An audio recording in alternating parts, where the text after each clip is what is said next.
Good evening, comrades. I'm Joe McDonald, and this is Big Mac's Battle Blog. And this video is a bit of a hodgepodge of clips of videos I half started to make over the last week and never quite finished. But I think more or less all together it works. You're gonna hear the intro quite a few times, but whatever. Anyway, please leave a comment longer than 7 words, like, subscribe, hit the little bell, donate a £5 a month to PayPal for my efforts to help fight the Russian invaders and defend Kherson, and all that kind of stuff.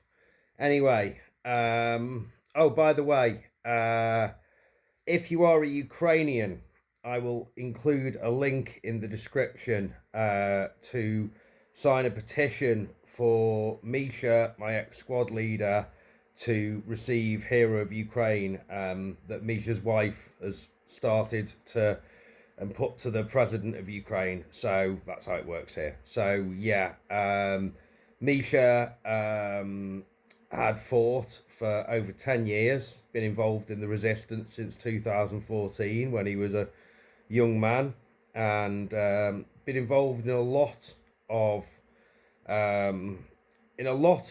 stuff that would definitely win you conspicuous gallantry medals and the such like in the West, but that sort of stuff in Ukraine goes on all the time, you know.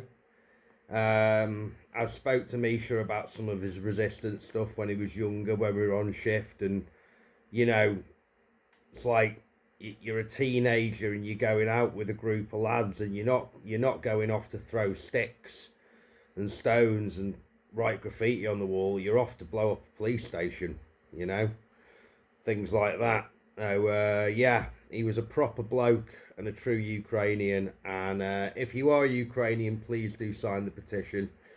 So it will mean a lot to his family and to our unit as well, because you know, at the end of the day, the achievements he made wouldn't have been possible without those around him. So yeah, anyway, enjoy the video.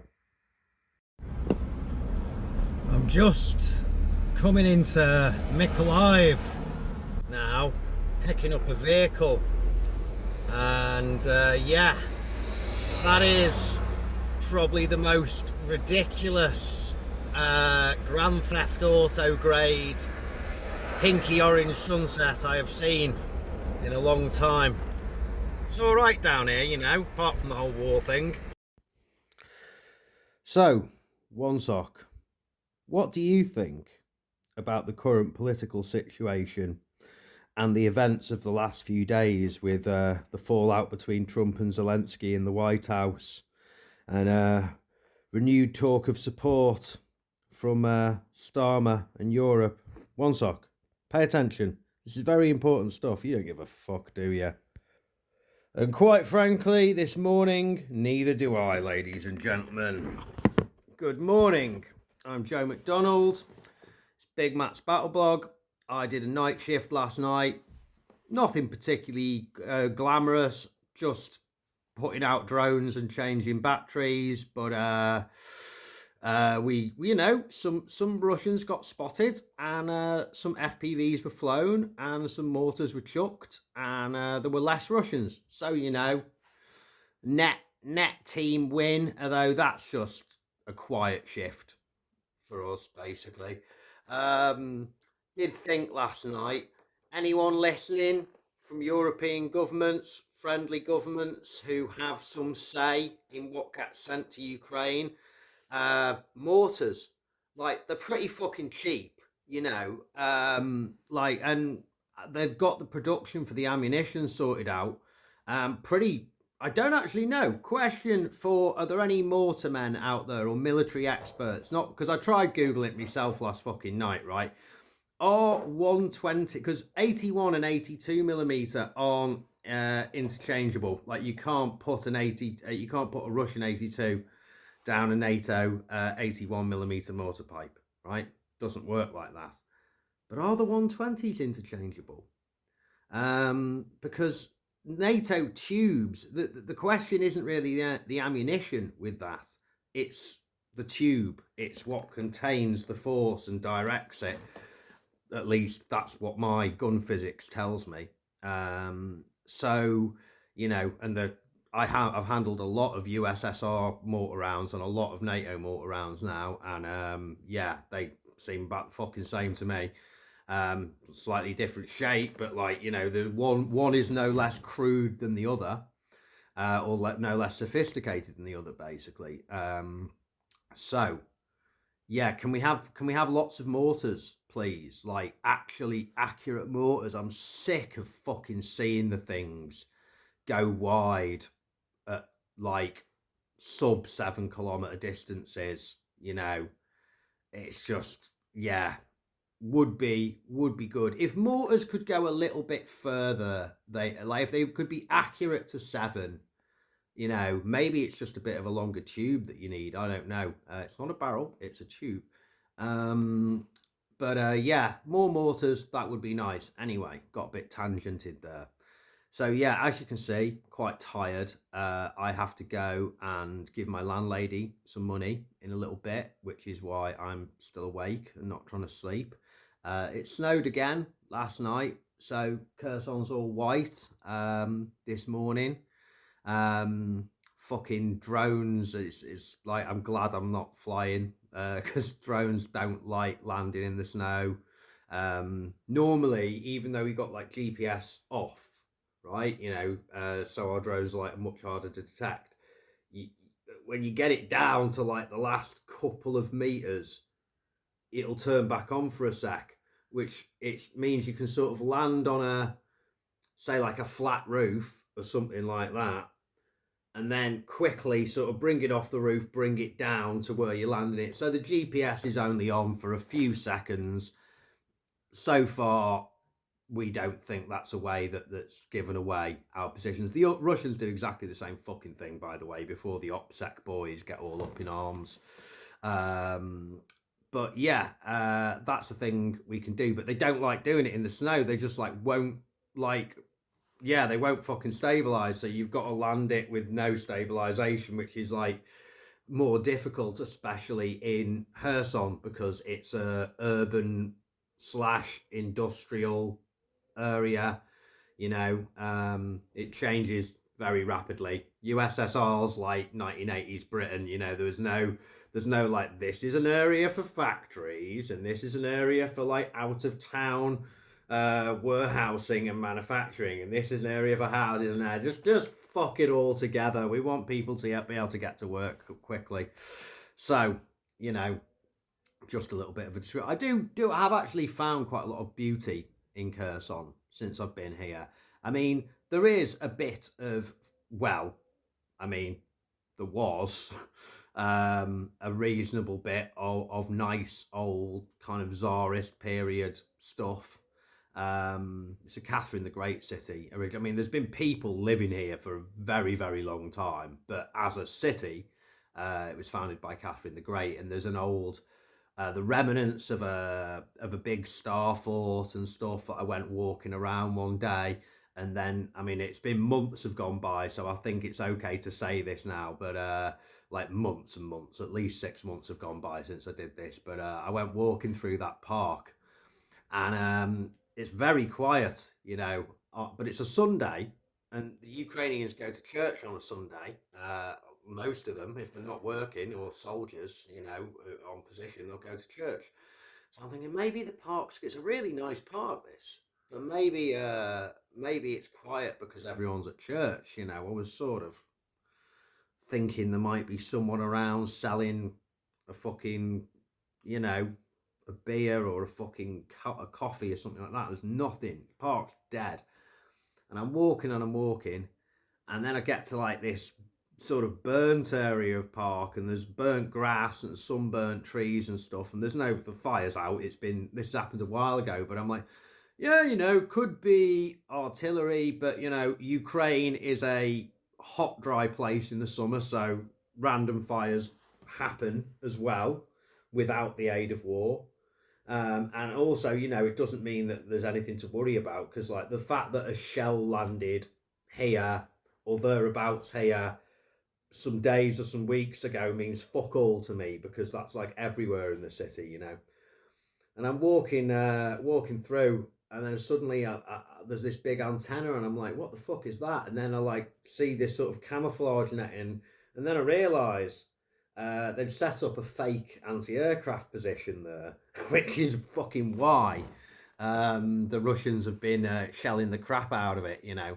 So yeah, I drove past there the other day, and the antenna wasn't there anymore. So yeah, that was one of my exciting Sunday walks in Kherson.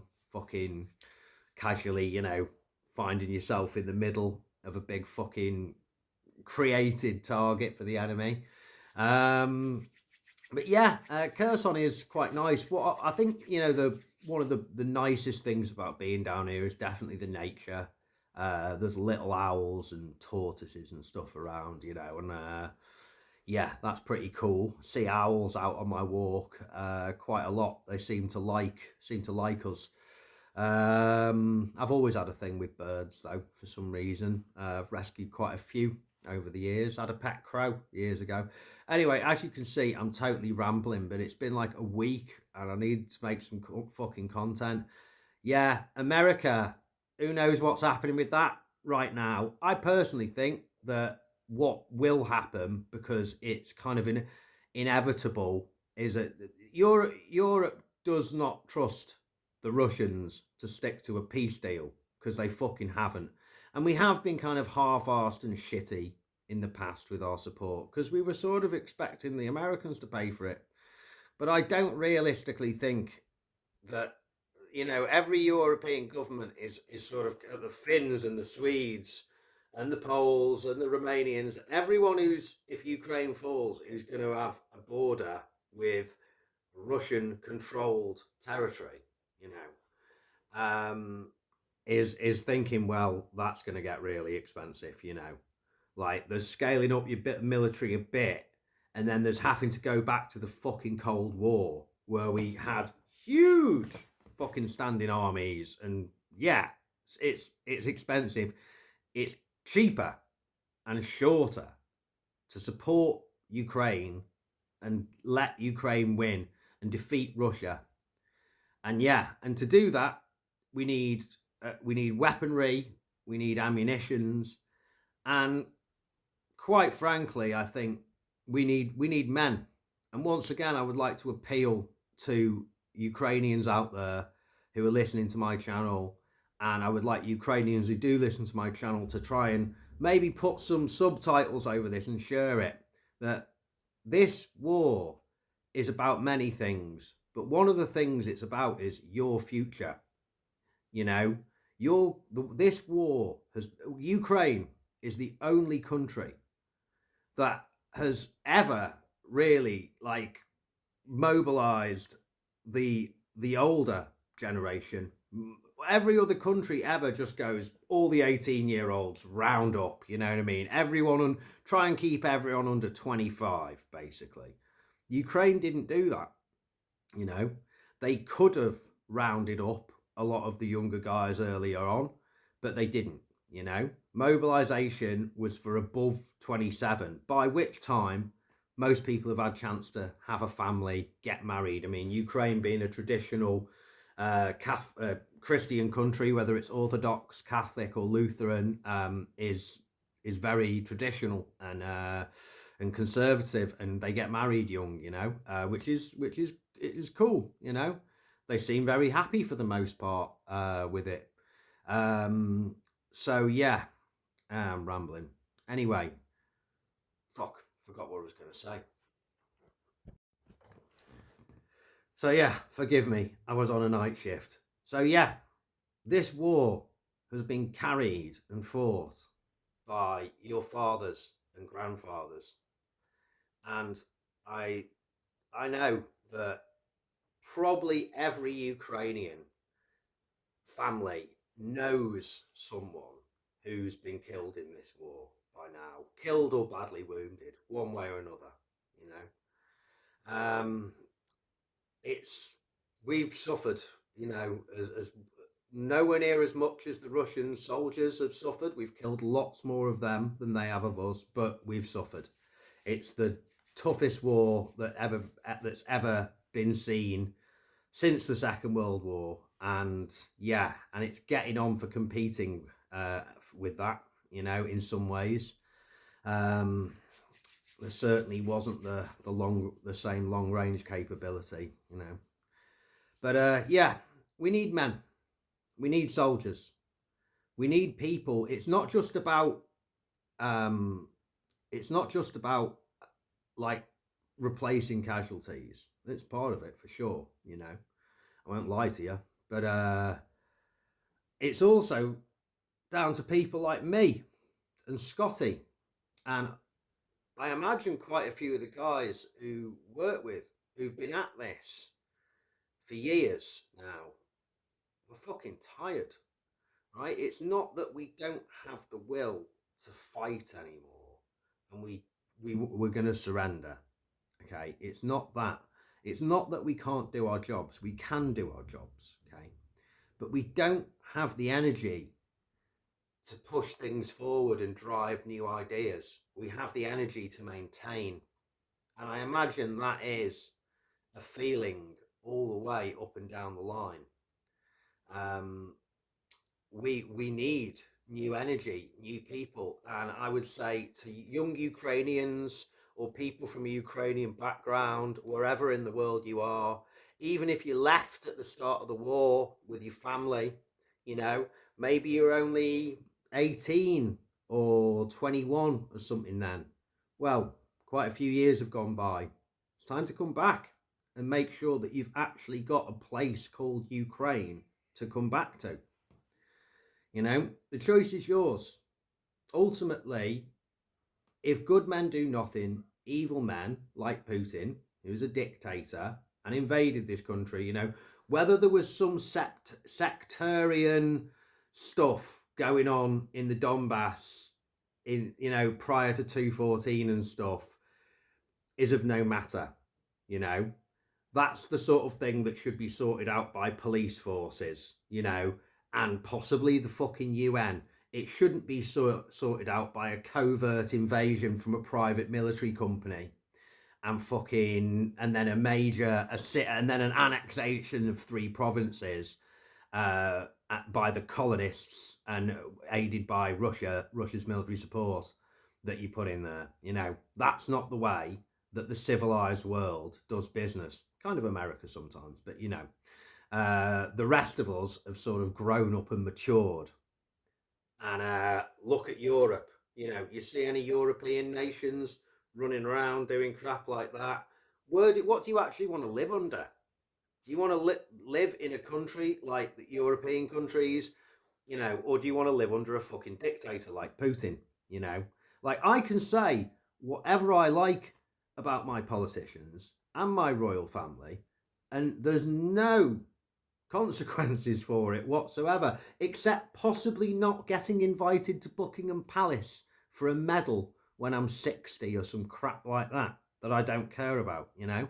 I probably wouldn't get a job as, you know, at a PR company because you know, I'd rather say someone's a stupid fucking cunt than say that they're a good chap, really, when they're an idiot. You know, that's how I am. So yeah, I have a lot of freedom, you know, that I enjoy, and I can't imagine what it's like to live in a country where you're scared to even mouth off. You know, I hear the guys talking about politics, right? Some of them fucking don't like Zelensky. Some of them don't like Poroshenko. But it doesn't change the fact that we're all Ukrainians. And quite frankly, yeah, you might scoff at that.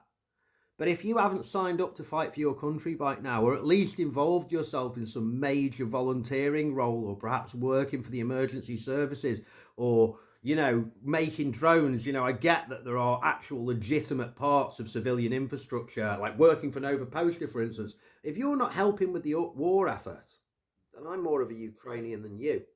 Think about that. Anyway, it's goodbye from me. Joe McDonald at Big Mac's Battle Blogs. As always, from our pro-Russian and Vatnik listeners, Idina Hoyzalupa. Hi, I'm Joe McDonald, and this is Big Mac's Battle Blog. This is just a quick little one. Do you know what the Flying Tigers are? Flying Tigers were a group of volunteer American airmen and ground crewmen and such, I suppose, who went over to China prior to Pearl Harbor happening and fought the Japanese on as independents. I mean, there was some presidential backing and involvement behind the scenes, but it was a volunteer effort, basically. And they did great things, you know, and America got behind those guys. Well, in Ukraine, since 2014 and before, and definitely since the major invasion in 2022, there have been thousands and thousands of citizens of the United States of America who have volunteered to come here and help for the same pay that Ukrainian soldiers get, or for free. I know many Americans who've never earned a penny in all their time here and occasionally get little bits of money just to, you know, help sustain themselves from whatever organization they're working with, you know, expenses paid. But, you know, it's a lot of them have come here and put tens of thousands or more of their own money in. If President Trump abandons Ukraine, he will also be abandoning the thousands of American citizens who are here helping in one way or another. Some are doing humanitarian roles, some are soldiers, some are somewhere in between, some are just living here, you know, perhaps like helping out with some kind of aid delivery, you know, in the spare time.